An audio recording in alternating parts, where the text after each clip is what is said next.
করতে যাবি খাবার দেবো একটা চোখ বাসটা করে দেবো কিন্তু একদম। মোবাইলে দেখলাম যে 5 জনের 5 রকম মত এই নামাজে। আপনারা হুজুর, আপনাদের পিছনে হাজার হাজার লোক নামাজ পড়ে, আপনাদের মধ্যে 12 রকম মত কেন?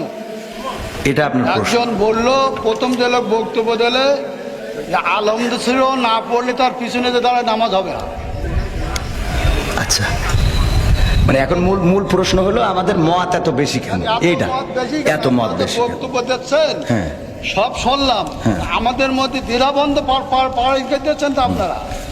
একজন বললো যে নামাজ হবে না, আচ্ছা আদৌ হবে না, আচ্ছা তিনি খুব নাম করা উচিত, 5 জনের মধ্যে তিনি প্রথম। আচ্ছা, 2 জন বললো আদৌ নামাজ হবে না, পিছনে আরামদেশ্বরা যদি না পড়ে। আচ্ছা, তারপর একজন বললো না আরামদেশ্বর পড়া যাবে না, একজন যখন জোরে ইমাম পড়বে তখন পিছনে পড়ার কোনো যুক্তি নেই। আচ্ছা, 5 জনের 3 জন একমত, 2 জন একমত, আমরা কোন পথে যাবো? এখানে বিষয়টা হলো ইখতিলাফ আলেমদের না বাবারে। আমার তো তাহলে এবার আমি একটু উত্তর দিই, সেটা হলো আমি তো অত বড় হুজুর এই বিষয়ে বড় হুজুর উত্তর দিক নাকি? আমি শুধু এতটুকু বলি, সেটা হলো ইখতিলাফটা আলেমদের, এই ইখতিলাফ এটা এখন শুধু না, বিশ্বনবী সাল্লাল্লাহু আলাইহি সাল্লামের সাহাবীদের যুগেও ইখতিলাফ ছিল। এটা মত পার্থক্য থাকবে। আপনি একজন চেয়ারম্যান, বাংলাদেশে অসংখ্য চেয়ারম্যান আছে না নাই? তো সব চেয়ারম্যান কি একই সুরে কথা বলে? বলেন। চেয়ারম্যান করে ইসলামের মধ্যে ভেদাভেদ হবে কেন? চেয়ারম্যানই করে এক জিনিস আর ইসলাম এক জিনিস। চেয়ারম্যান আর ইসলামের মধ্যে আপনারা তো বুঝাইতে পারবেন না।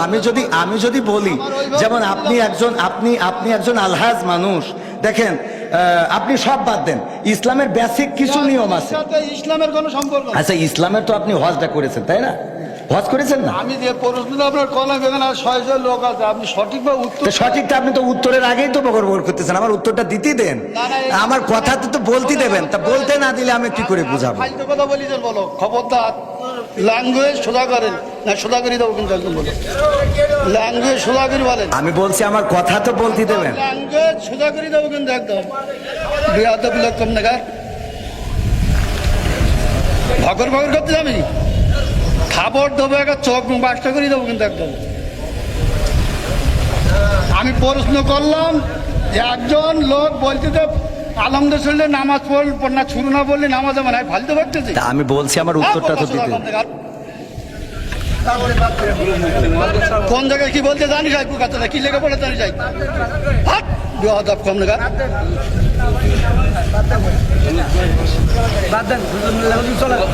একদম বাস্ত করে দেবো সব একদম।